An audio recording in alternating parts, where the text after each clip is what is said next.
सुस्वागतम सुस्वागतम सुस्वागतम. रंगदेवता आणि नाट्य रसिकांना विनम्र अभिवादन करून प्रस्तुत करीत आहोत एक एकांकिका, दोन रेघी वही, एक प्रवास शिक्षणाकडे. पप्पू, अगर तू आमच्या शाळेत असता तर किती मजा आली असती ना. एक तू ये ना आमच्या शाळेत. नाही रे पप्पू, आपल्या शाळेत नाही येऊ शकत. बाबा चला, तुम्हाला शाळेत जायचंय ना. बाबा, पप्पूला आपल्या शाळेत नाही येता येणार का? तुला माहित आहे ना डॉक्टर काकांनी त्याला काय सांगितलेलं आहे की त्याला आपल्याला स्पेशल स्कूलला टाकायचं आहे म्हणून. किती मनलावून अभ्यास करतो ना हा. आपल्यासारख्या सामान्य माणसांनी देखील केला नसेल. आपल्या शरीरातला एखादा भाग काम करत नसेल किंवा कमी ऍक्टिव्ह असेल, त्याचा परिपूर्ण वापर होत नसेल तर किती सहज तेच काम ते आपल्या पद्धतीने पार पाडतात.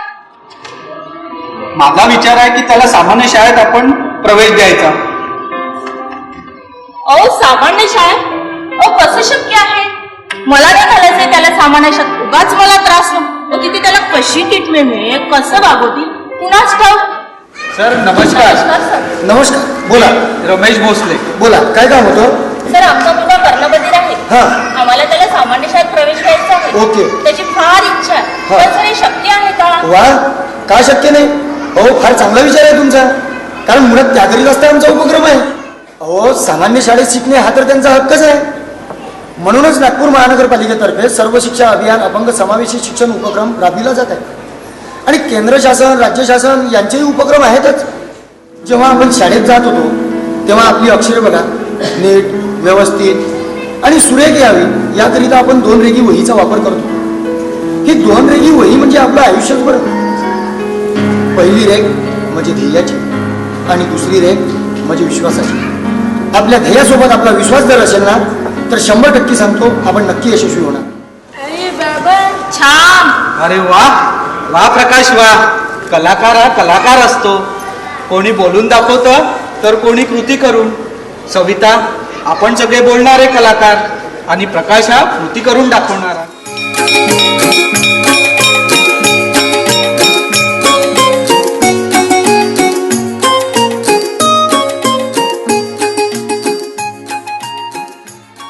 Good morning madam. Good morning मुलांनो. ए बहरे, बॉल दे ना. बॉल पाहिजे ना? या इकडे या. त्याला बहिऱ्या म्हणण्यापेक्षा तुम्ही इथे येऊन घ्या ना बॉल. तुम्ही शरीराने धड धाकट आहात. तुम्हाला काय मदत करावी? मदत तर तुम्ही याला करा.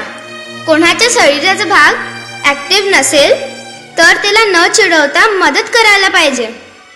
12वीचे पेपर म्हणजे आयुष्याचा टर्निंग पॉइंट असतो. यातूनच तुमचं भविष्य ठरत असतं. प्रत्येक व्यक्ती जगात आल्यापासूनच आपल्या आयुष्यात काही ना काही संकल्प ठरवत असतो. संकल्प म्हणजे एक सुंदर असं रोपटं आहे. ज्या रोपट्याला नियमितपणे उत्साहाने, जिद्दीने पाणी घातले तर त्या इवल्या अशा रोपट्याचा यशाचा एक मोठा वृक्ष तयार होतो आणि तो समाधानाच्या फांद्यांनी आणि आनंदाच्या फळांनी बहरतो. आज करूया संकल्प, पूर्ण होतील नवे प्रकल्प. खेळ खेळायला मैदानावर वेळ किती हा अल्प. शाळेमधल्या अभ्यासाला नाही कधीच संप. चल चल लवकर चल, चल चल लवकर चल.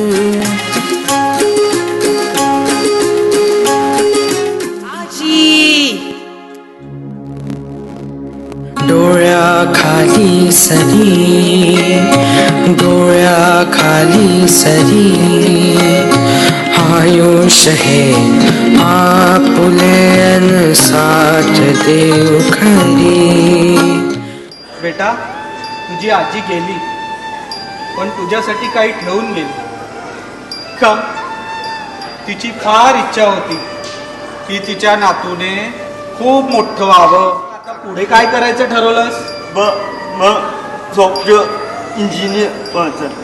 तिकडे पुण्याला खूप छान आहे. अख्खे 3 वर्ष कसे गेले कळलंच नाही यार. आता तर माझी खरी परीक्षा आहे. वेळेचा खरा वापर तर प्रकाशने केलेला आहे. आपल्याला सगळं मिळूनही आपण कधी जिद्दीने त्याकडे वळलो नाही.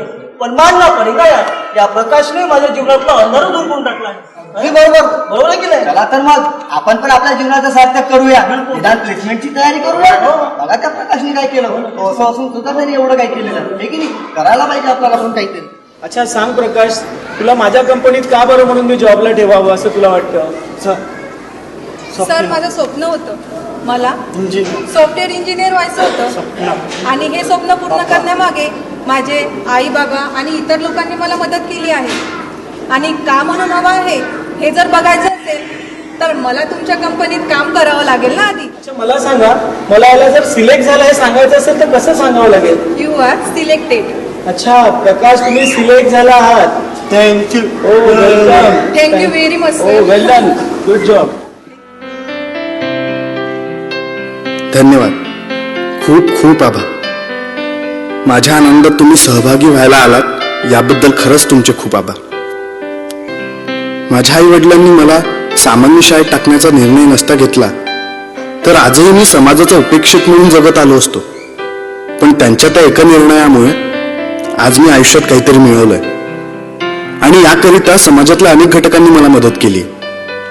माझ्या त्या शाळेतल्या शिक्षिका सारिका मॅडम, त्यांनी मला एखाद्या विशेष मुलासारखी वागणूक न देता सामान्य मुलांबरोबर सामान्य पद्धतीने राहायला शिकवलं.